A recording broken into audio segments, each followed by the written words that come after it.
Good morning, people. I've already recorded this video, but for some odd reason my Streamlabs kind of broke itself, so I'm recording it again.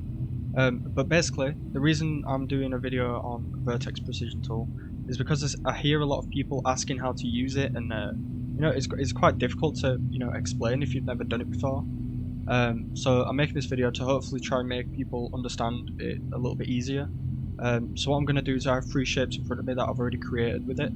I'm just going to break it down how I did it, show you, and hopefully it makes it a lot easier for you to do it yourself. So we'll start from the left first. So we have this shape here. What we're going to do is we are going to select the Vertex Precision tool. As you can see, judging by the coordinates at the bottom, I click, it shows 0.5 Vx. Sorry, let me reset that. Yep, 0.5 Vx on the y-axis.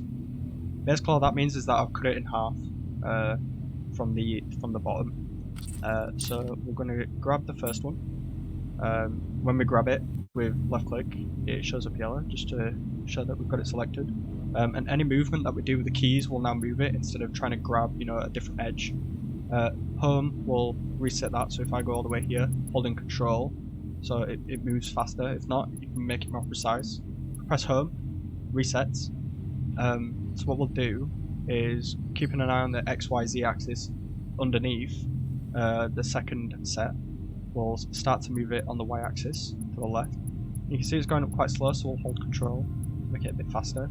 Once we get to about this stage, where it says 0.488, we'll start using it without control, because then we can get a more precise selection. And then we'll do it on the same side. It will save it like your last movement that you did, so if you're building something quite large or very repetitive, this way it saves it and you can just click, click, click, click, click, or click enter if you want to use enter. That works too. And there we go, create that shape. If you need it smaller, you could always just move it across some more to make it more of a steep angle. Same on the other side. So there's a lot you can do with it.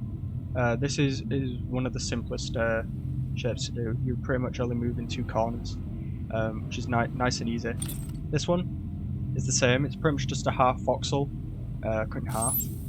Well, a voxel cut in half, sorry. So basically, we grab the first, reset that because it's not correct, and we move it with control on the y-axis, and then we'll select 0.5 Vx to show that we're selecting half of the voxel, and then we'll do the same on the other side. There you go, easy enough. If you want to make it more narrow, you could always just move it back as far as you want, and then select each other corner. It's really good for making indents in the body of like ships or any kind of static, really. Adds a really good effect, and it's also an easy shape to do. You can always just copy and paste this too, and move it elsewhere. So if you want it underneath like that to make a small pillar, then you can do so. With this one, it's a little bit different. It's still easy enough to do. Well, I did that. Okay, it's here. It's still easy enough to do, but instead we'll be carrying over a lot more this time. So we're going to cut it in half first.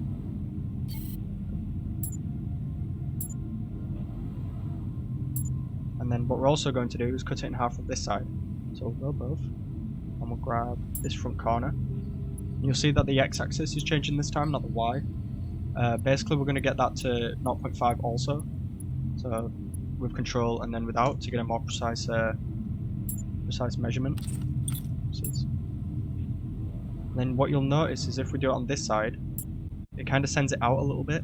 That's not what we want. So we'll press home to reset, and then we'll do it manually so it says 0.5. So then we get a perfect, rectangle. So pretty much a quarter voxel, I think it is. Yeah, about a quarter voxel. This is really good for making small pillars and fences and that kind of thing. Really beneficial. If you need to make something smaller than that, you could always make it even smaller than this, relatively easy, using the same kind of technique. And yeah, those are pretty much the basics of how to use the Vertex Precision tool. If you liked the video, please like it. Hopefully it helps. If you've got anything else that you want me to make some kind of tutorial on, just leave it in the comments or you can DM me on Discord. And yeah, I hope everybody has a good day and I hope this helped. Thank you.